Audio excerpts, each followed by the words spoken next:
Uzņēmējdarbībā ir divi galvenie ceļi. Vai nu piedāvāt kaut ko jaunu un pavisam nebijušu, kas, protams, ir riskanti, jo nekad nevar zināt, vai iecerētais pietiekami veiksmīgi aizies tirgū.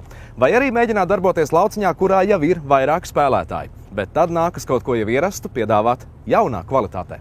Kamēr vēl dzīvojam ar dišķibeles apziņu un visapkārt cilvēki zaudē darbu, var šķist, ka došanās pie zobārsta ir lieka greznība, taču patiesībā ir pavisam otrādi. Mēs cenšamies krīzē nepiedalīties. Mums ir konkrētais darbs.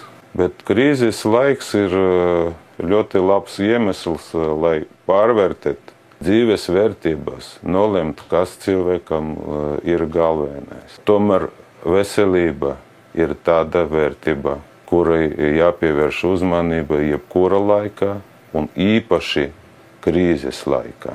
Pat kārtīgi tīrot zobus 2 reizes dienā, tos nav iespējams iztīrīt perfekti, tāpēc nepieciešams apmeklēt zobārstu profilaktiskos nolūkos vismaz 2 reizes gadā. Mēs visi no bērnībām zinām, ka profilakse ir labāk nekā ārstēšana. Ja mēs jau nonācam līdz saslimšanām, tad būs grūti izārstēties un būs jāterē daudz vairāk naudas. Ja?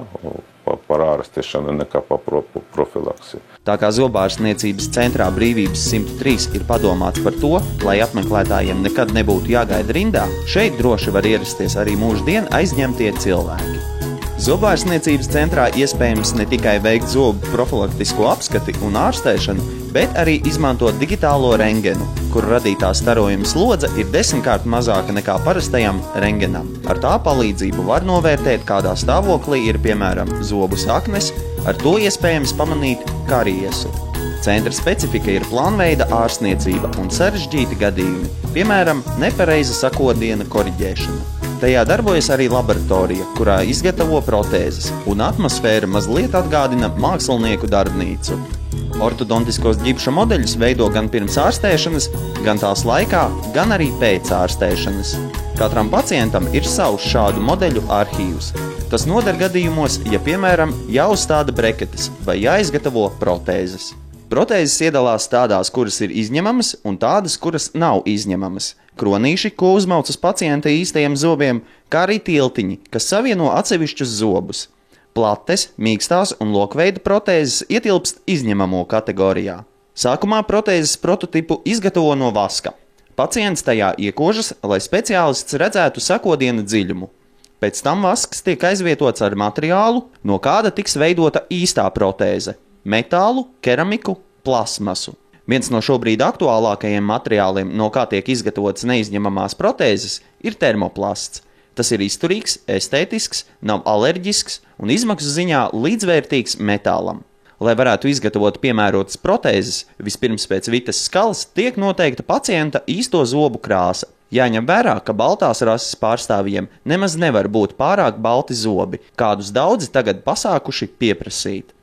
Zobārstniecības centrā pieejams arī jaunums, īpašs ar nanotehnoloģiju palīdzību radīts materiāls, ko iešpricē dobumā, kurā trūkst kādas daļas, un tas stimulē dabīgā kaula augšanu. Līdz ar to mākslīgais kauls pārvēršas par dabīgu. Latvijā šī metode tiek izmantot tikai 6 mēnešus un ar lieliskiem panākumiem. Pasaules pieredze rāda, ka 80% gadījumu metode ir sekmīga.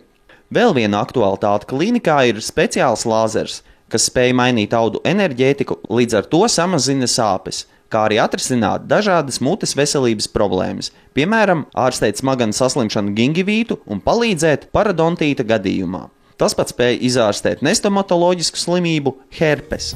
Protams, viens no populārākajiem pakalpojumiem, kādu nākas saņemt zobārsta krēslā, ir plombēšana. Taču pēdējos 20 gados arī šajā jomā ir notikusi īsta revolūcija.